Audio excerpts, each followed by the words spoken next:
Here I am, finally.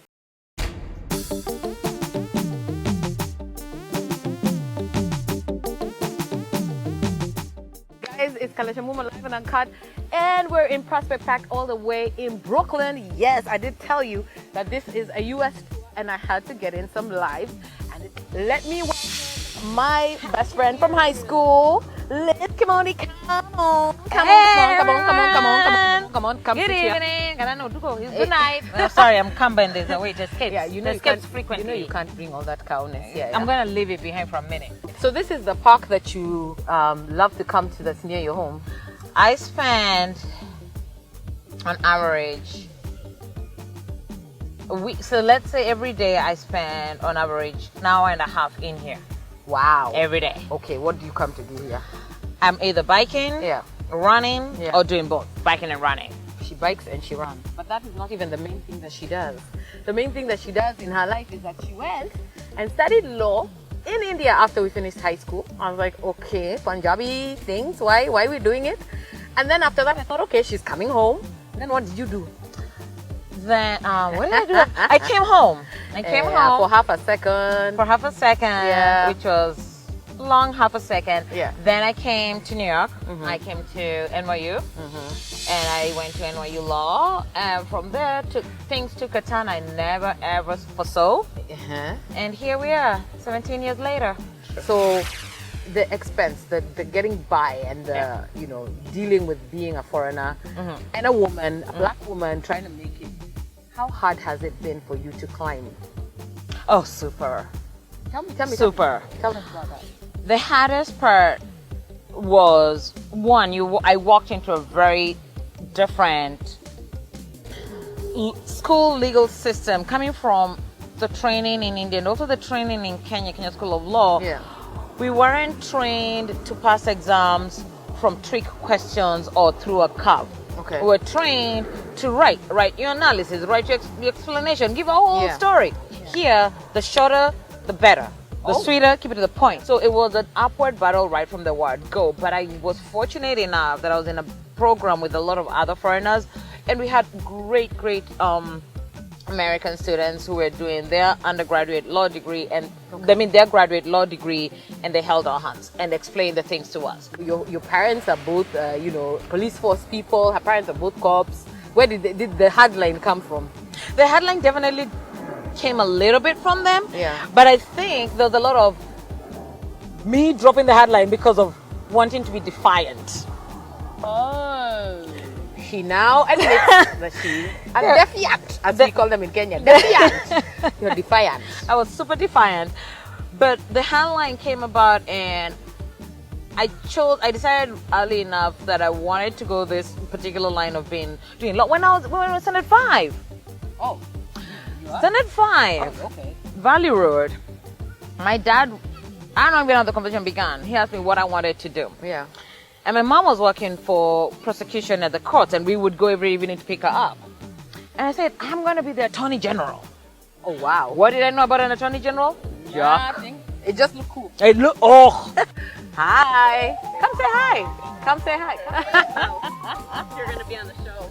Come in. Come. Hi, how are you? What's your name? Huh? Amir. Amir. Right. And so say hi to my fans. Just wave at them and say hi. Hi, everyone. Say hi. Hi, everyone. Are you just enjoying the park today? So Amir here is just walking by the park, and he's going to show us what he can do with his bubble. So blow.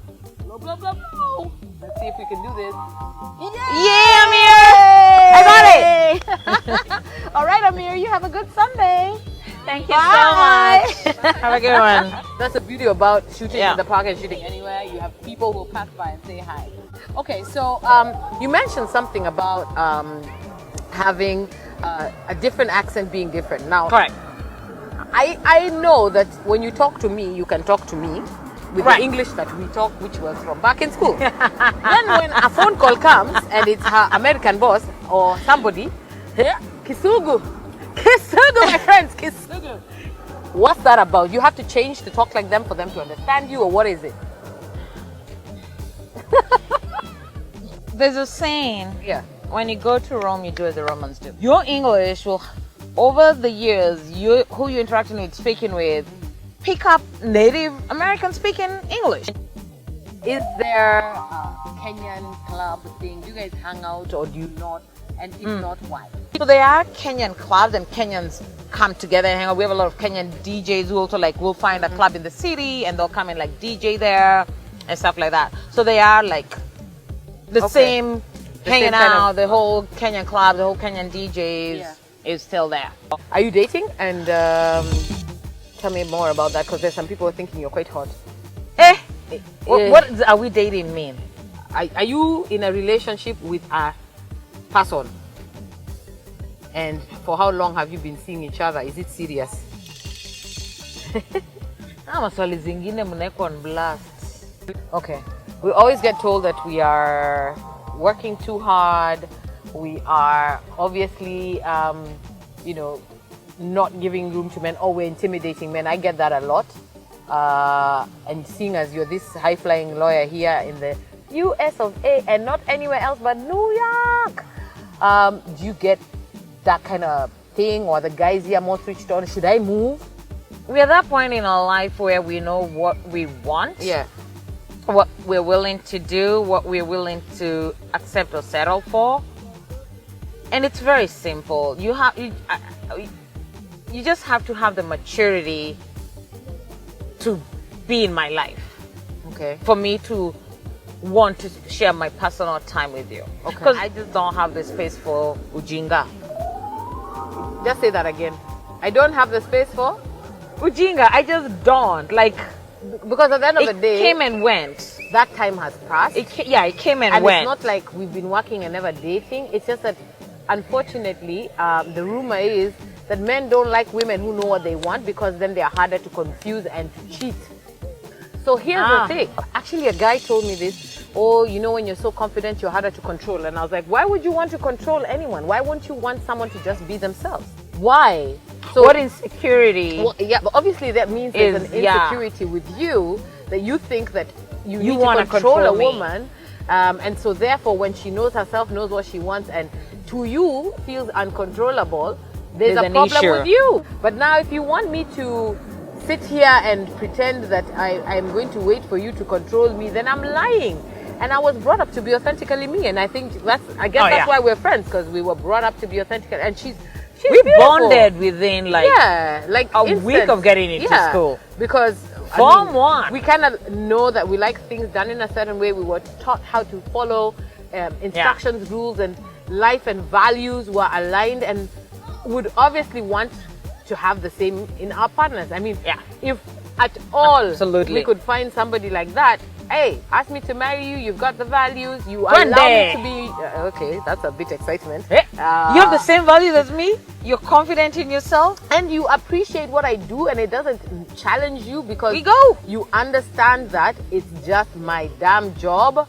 And I mean, this chick, this whole weekend has been, cooking and cleaning for us, and she's given us such a spread. I'm like, okay. She's taught me how to make oatmeal pancakes. Finally, I can have pancakes because of my problems with wheat. And then just because she's a lawyer, now you think she can't cook because she's in court defending somebody. Then you think there's a problem. Come on. There's that. I don't know. I think guys need to also realize that in themselves being who they are. A guy who's a lawyer will not get the same issues that you will. And that's two-pronged. Okay. So it's two things there. So a guy being a female lawyer, and like at the point where I am in my life, for instance, being a female lawyer at this point, it's almost the equivalent of like if I was a female doctor or a female engineer. Who think, we are mkali sana, we are gonna this and that. But if I was a man, women would find that powerful. Women would find that sexy. Women would find that attractive. Men need to just realize it's actually super, and I'm going to use this word, sexy, to be with a woman who knows what she wants in her life. It doesn't matter if what she wants in her life is to be a dancer or an artist, or like Kalekye having her own TV program and her own TV show and her own lifestyle, or me wanting to be a lawyer. But I know what I want to be, or someone else wanted to be like a sculpturist or an artist. There's something very sexy in a woman who knows what she wants to do and is driven to doing it. Yeah. Because that means if she wants to be with you, she's she wants to be with you, she's gonna be there for you 1000%. But also the powerful woman in the legal setting, which is what I can speak to. Yeah. A lot of people, and I've had this because I mentor a lot of younger lawyers when at my current firm, Yeah. where it's a matter of like, oh, I'll give you an instance. A few weeks ago, we had a conference call. Again, people, don't forget I'm a black girl coming to this picture and I'm a black African girl coming to this picture. So we had a conference call, me, one of the partners in our office, a female, and one of our junior associates in our office, a female. And we were on a call, 3 of us from us law firm representing one client. We were on another conference call with lawyers for another side, representing the plaintiff, and it was 3 men. Now we're talking, it's a conference call. We're in our office, they're in their office. And it's 3 men, 3 Caucasian men, different ages, but all sounding, relatively powerful.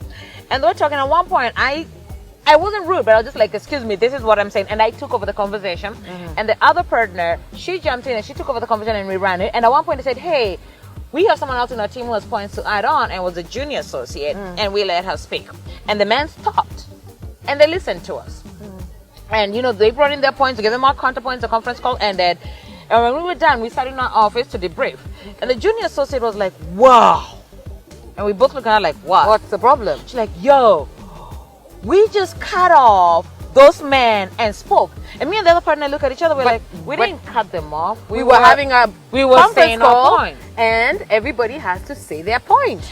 But so it was already that you get to be strong enough where you can actually realize as a woman you have a voice and you have the right to stand up and say, hey, hold up, I have a point to say. And you speak your point without, anything, but you can be as forceful and as assertive as the man can be. Right. So it was very interesting seeing a junior associate see that, and the 2 of us are so seasoned, we're like, we didn't even notice we did it. Okay. So, and it's empowering. Right. So like it happens in relationships and it happens in careers. Okay. But you just find your spot and you're like, and you see, especially putting my point across. Especially now for a career, and like you mentioned, your junior associate was shocked because then she's told herself that I'm a woman, I take a back place, and if I'm even now black, that means I take a 2 step back from a white Caucasian man, because I feel like, okay, he's more superior. And that's the thing we are struggling with even in Africa, is that Africa has the potential to be the biggest, most superpower continent on this planet. But because we think that we are of less value than everyone else in the world, we allow them to trample on us, yet we have all the resources, all the minerals, all the everything. Powers, all the knowledge. But it's all good. I think there are strong women who found amazing men who appreciate and are actually turned on by power. This thing that they Good do. For you. And then, as I always say, I'm looking for someone who I can build a kingdom with, and we can make a powerful stuff. I'm sorry, but I want us to make a kingdom together. I want us to have something that stands and we leave a legacy togetger. But if you're afraid of the fact that I host shows and I'm here in the States and I'm hosting my show in the States, oh my God, if she can do that by herself, she doesn't need. Let me tell you, I can tell you the things I need. There's something else that you love to do. Being a serious high-flying lawyer as she is, she also jumps onto a bike, cycles her little heart out, runs and swims in something called a triathlon. Now, where did you meet this white sport? Because it is not our sport as Africans. He, Nyawasugu. Please, where did you meet I have been accused of having white tendencies. Yeah, she said it, I didn't. I've been living in the city, had a short stint in New Jersey, and I moved back into the city. And a friend, I decided I wanted to start running and biking, people biking on the windy. Upper West Side. And a flyer came to my house in the mail, and it was to do a century bike ride, which is 100 miles, which is what? How many kilometers is 100 miles? Sasa hiyo hesabu. Yes, hesabu imekongana mawe. 100 miles into kilometers. Miles into kilometers, because this is how they talk. See how long she's been here?